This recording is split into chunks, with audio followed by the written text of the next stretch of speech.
Introduction, kid with 2 loaves of bread. Picture this.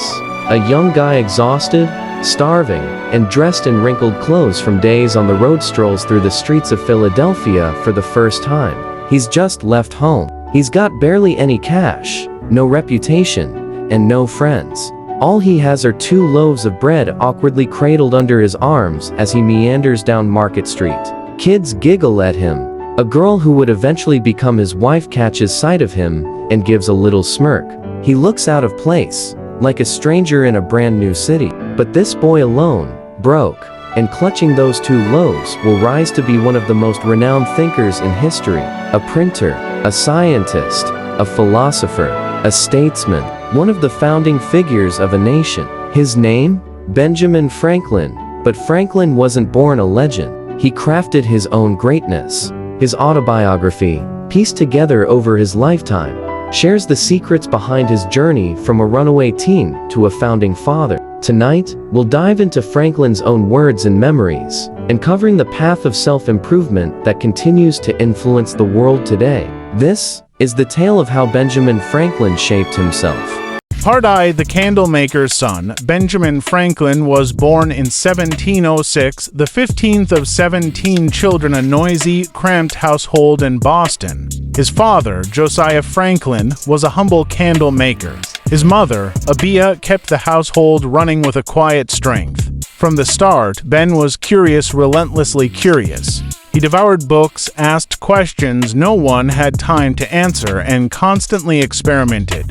But books were expensive. School cost money, and the Franklin family had neither. So, at age 10, Benjamin was pulled from school to work by his father's side, dipping wicks into hot tallow, molding candles, cutting wicks. The work bored him.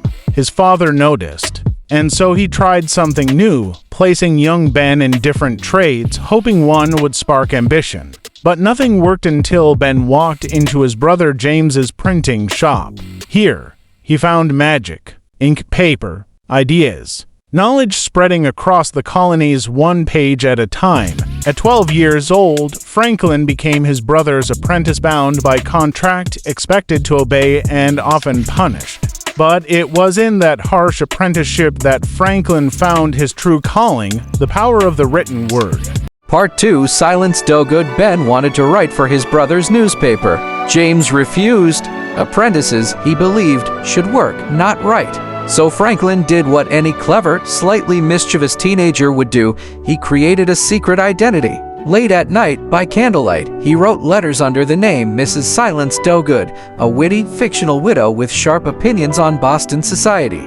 He slipped them under the print shop door. Readers loved them. James did not, especially after discovering the author was his own younger brother. The tension exploded.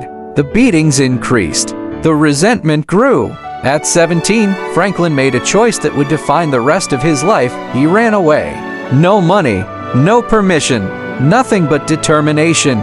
He boarded a boat, traveled to New York, and eventually found his way to Philadelphia, arriving with those 2 loaves of bread under his arms. It was the lowest point of his life, and the beginning of everything. Part 3, the birth of a craftsman. In Philadelphia, Franklin found work at a printing house, first with Samuel Keimer, then eventually under Sir William Keith, the colonial governor who promised to help Ben start his own printing business. Promises that meant nothing.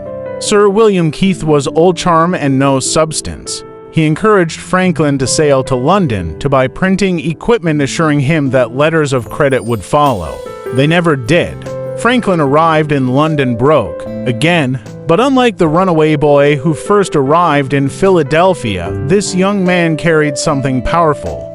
The confidence that he could work, learn, and improve at will. He found a printing job, then another. He studied languages, practiced debate, learned the sciences, read constantly, analyzed himself with a ruthless honesty. This was when a seed was planted, an idea that would become one of Franklin's greatest contributions. Self-mastery was a craft, and he was determined to become its master. Part 4, the 13 virtues. Back in Philadelphia, Franklin rebuilt his life. He became a successful printer, founded the Pennsylvania Gazette, and married his beloved Deborah Reed. But he wanted more not in wealth alone, but in character. And so he created what may be the most famous self-improvement system in American history.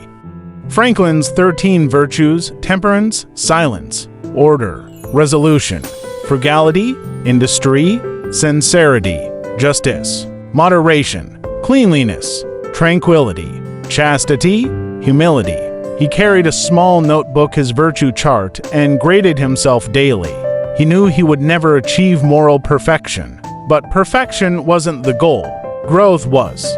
To Franklin, the greatest investment a person could make was in themselves. Part V, the civic architect. As Franklin improved himself, he turned outward towards society. He believed a community could be improved just like a man could. So he founded the Library Company, America's first public library. The Union Fire Company, the first organized fire brigade. The American Philosophical Society, a hub for scientific progress. The University of Pennsylvania, innovative in its curriculum, the first public hospital in Pennsylvania. He led community projects quietly, often anonymously, because he believed something remarkable. To do good is noble. To tell others you are doing good is not.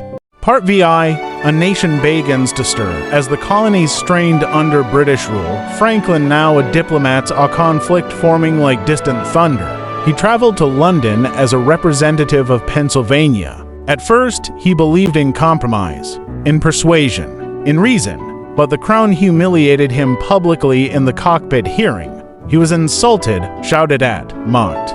That day, Franklin walked out a changed man. He realized the colonies would never earn respect until they earned independence. Returning home, he joined Jefferson and Adams in drafting the Declaration of Independence. He negotiated alliances, signed the Treaty of Paris, and helped shape the Constitution. Yet through all of this, through revolution, diplomacy, invention, conflict, Franklin never fully finished his autobiography. Perhaps he knew his story was too large to fit into one volume. Or perhaps it was because the story was never really about him. Part 7, Franklin's Quiet Lesson. Because when you read the autobiography of Benjamin Franklin, something becomes clear. This isn't a story about a founding father. It's a manual, a blueprint for anyone who wants to build a better life. Franklin teaches us curiosity is a superpower. Self-education is the foundation of freedom. Small habits shape destiny. Improvement is a lifelong project. Success is built, not inherited. His story is not just inspiring, it's actionable. He didn't tell us to be perfect. He told us to improve. He didn't demand brilliance. He demanded effort. He didn't say greatness is born. He showed it can be made. Closing, the final page, Benjamin Franklin died in 1790 at the age of 84. The boy with 2 loaves of bread became a man who helped build a nation. His tombstone reads simply, Benjamin and Deborah Franklin. No titles, no glory, no mention of his inventions or political achievements. Just a name, because Franklin believed the greatest monument to a life well lived is the life itself. And so, more than 200 years later, we continue to learn from him, from the candlemaker's son who refused to accept the world as it was and instead dedicated himself to what it could be. This is the legacy of Benjamin Franklin. Improve yourself, improve your world, and never stop learning.